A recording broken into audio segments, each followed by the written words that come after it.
up tani tek filmat aksion. Viola do t'i përmendim mirë si listë dhe pastaj do flasim pak më gjatë për secilin prej tyre. E nisim me Raiders of the Lost Ark i vitit 1981. Vazhdojmë me sugjerimin e radhës, Terminator 2 Judgment Day i vitit 1991. Vazhdojmë me të tretin Speed i vitit 1994. Mad Max Fury Road i vitit 2015. Dhe i fundit, po jo, për nga rëndësia, Top Gun Maverick i vitit 2022. Tani është momenti të tregojmë pak më shumë lidhur me këta filma, po e nisim me të parin Raiders of the Lost Ark vitit 1981 me regji të Steven Spielberg. Një film aventurë aksion i përjetshëm, i cili ka prezantuar për herë të parë personazhin legjendar Indiana Jones, luajtur nga Harrison Ford, me një skenar nga George Lucas dhe me një frymë të stilit pulp të viteve 30. Filmi solli aksion, humor dhe një eksplorim arkeologjik me ritëm të lartë. Është nominuar për 9 çmime Oscar, ka fituar 5, përfshirë këtu montazhin më të mirë dhe efektet vizuale. Nëse flasim pastaj për shifrat, është prodhuar me një buxhet me rreth $20 milion dhe ka arkëtuar mbi $389 milion globalisht dhe patjetër kjo ka kthyer në një ikon kulturore që ka ndikuar breza të tërë. Vazhdim tek një super film i cili është një kult për çdo brez, kulti i aksionit është Terminator 2 Dita e gjykimit, viti 1991 me regjisor të madhin James Cameron. Një revolucion teknik dhe narrativ. Ky sequel te kaloi origjinalin, njëshin, me sukses në të gjitha dimensionet e veta. Arnold Schwarzenegger rikthehet si një Terminator këtë herë për të mbrojtur një fëmijë, cili është sipas filmit lideri i ardhshëm i rezistencës njerëzore. Terminator 2 fitoi 4 çmime Oscar duke përfshirë efektet speciale, montazhin dhe zërin, tingullin, muzikën. Ndërsa teknologjia e CGI e Computer Generated Image e përdorur për personazhin të 1000 e revolucionarizoi industrinë. Kemi përmendur edhe herë tjetër që nga ky moment e tutje përdorimi i imazheve CGI u fut dendur në gjithë filmat. Ishte një moment revolucionar. Buxheti i rekord prej $100 milion solli mbi $520 milion në box office. Super film.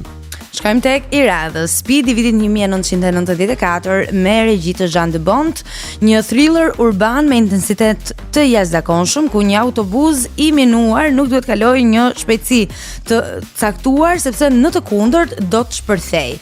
Keanu Reeves dhe Sandra Bullock sollën karizmë të madhe, ndërsa Dennis Hopper, luajti një nga antagonistët më të tensionuar të viteve 90, është lavdëruar patjetër për ritmin e pamëshirshëm dhe suspansën e mirëfillt, ka fituar 2 çmime Oscar për tingullin dhe për efektet zanore dhe me buxhetin e mbrodhimit shifra ishte $30 milion, ndërkohë që nga ana tjetër ka arkëtuar mbi $350 milion në të gjithë botën dhe ka bërë një punë mjaft të mirë, sikurse mund ta dallojmë dhe diferencën nga buxheti i prodhimit në arkëtime. Siç e sheh Viola, pothuajse të gjithë filmat aksion kanë një box office të frikshëm. Pothuajse nuk zbresin, them poshtë $200-300 milion.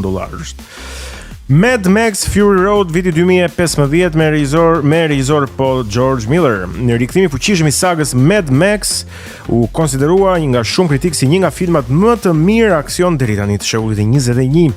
Një odise e çmendur post-apokaliptike me Charlize Theron dhe Tom Hardy në qendër të filmit. Filmi u vlerësua për prakticitetin e skenave të aksionit, dizajnin dhe montazhin. Sigurisht mori 10 nominime për Oscar dhe fitoi 6 përfshir montazhin më të mirë, dizajnin e kostumeve dhe zërin. Me një buxhet prej $150 milion, arkëtoi mbi $375 milion dhe u shpall gjeje filmi aksion perfekt.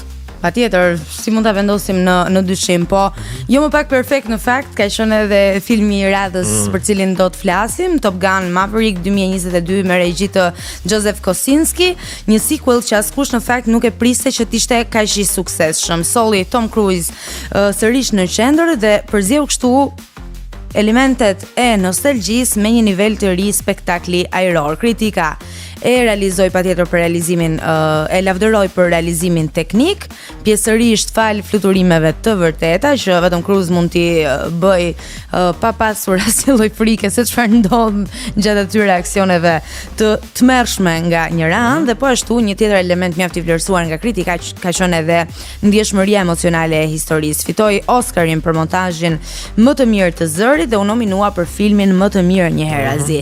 Buxheti i prodhimit $170 milion, ndërkohë që nga ana tjetër realizoi një sukses të jashtëzakonshëm me mbi $1.49 miliard në box office globalisht, ndër filmat më fitimprurës. Ndoshta më fitimprurës në të gjitha kohrave, jo vetëm post pandemi, $1.5 miliard box office. E jashtëzakonshme. Jo më kot Tom Cruise është edhe ndoshta ka përshtimin aktori më i paguar sot për sot në botë. Po me ato skena që ai realizon. E vërtet. Nuk ka faj që ka shifra shumë të larta. Ka punuar për ato ditë. Në fakt po.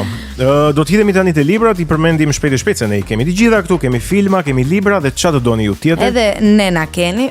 Edhe violën e keni, mua po të doni mirë, po mos doni, s'ka problem. Po violën si Modesten. Violën e kemi të gjithë. Kufoma I vitit 1994 nga Fatos Kongoli.